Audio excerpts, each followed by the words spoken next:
Gawa tayong kilaweng isda. Ito yung ating ito nababad na sa kalamansi kanina. Ayan yung kilaweng isda ko. Nakagabi, overnight. Tuna tsaka salmon. Di-drain lang natin. Babad sa kalamansi yan. Okay. Ayan.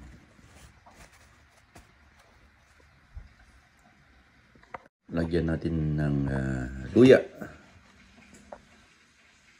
Ayan, hiwain na natin. Okay, ayos na. Yun, pwede natin lagay yung kilawin. Yun siya, oh. Ayan. Kalamansi lang pinangbabad ko dyan. Pangit pagka suka. Kalamansi lang. Lagyan natin lahat yan. Okay, ayos na. Dito natin lalagay. Mas malaki para mahalo. Sarap sana yan pag may pipino. Wala yung pipino eh. Lagyan natin ng paminta. Paminta. Paminta. Sarap ng bahan paminta yan. Okay. Tapos asin. Asin.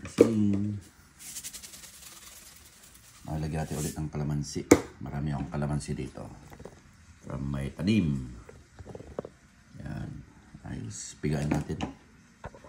Yan. Tapos lagyan ko rin ng mangga. Yung kilawin. Yan o. So, pigain natin.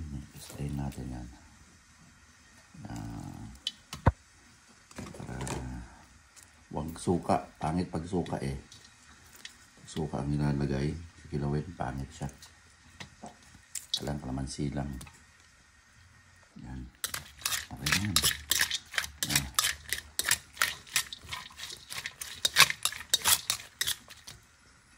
Halo natin.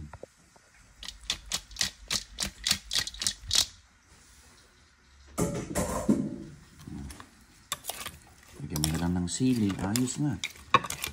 Ating kilawin tuna. At sarap sana ito pag may pipino. Meron yata ako. Tingnan ko nga. Ayun, meron ako nakita. Mini cucumber. Ang dalawa pa. Ayos, sugasan natin. Eksakto. May natira pa. Pwede balat, lagyan natin yan. Okay, ito ng pipino. Malinis ang kamay ko ha. Ayan, ayos. Kompleto na. Ating kilawin, tuna at salmon. Walang halong suka, purong kalamansi yan. Binabad ko overnight. So ang kulang dyan ay sili na lang. Haluing maigi. Sa mga yan. Sarap yan. Kilawin. Ayos.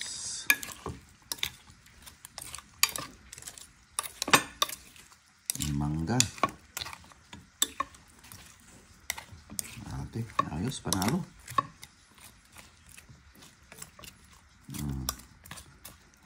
Diba? Okay, look. Kilawin tuna. Nangoy, mangga. Cucumber. Panalo. Ayos. Ano ang kulang dyan? Ang kulang dyan ay sili. Lagyan natin ng sili. Iyon, no? Yun. Para kompleto ang ating kilawin. Siyempre, kailangan may sili. Yan. Ayos. Panalo. Mahabang sili ang tayo. Pero maanghang yan. Yan. Tapos, halo-halo ulit. Yung kulang ng sili, dagdagan na lang. Okay. Panalo. Mahal na to. Yung sa restaurant. Diba? Gawin ni Kang Iloko.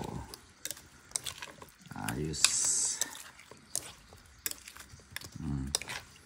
Ano pang kulang nito? Gin bulag. Ayos na yan. Okay. Ayos, panalo.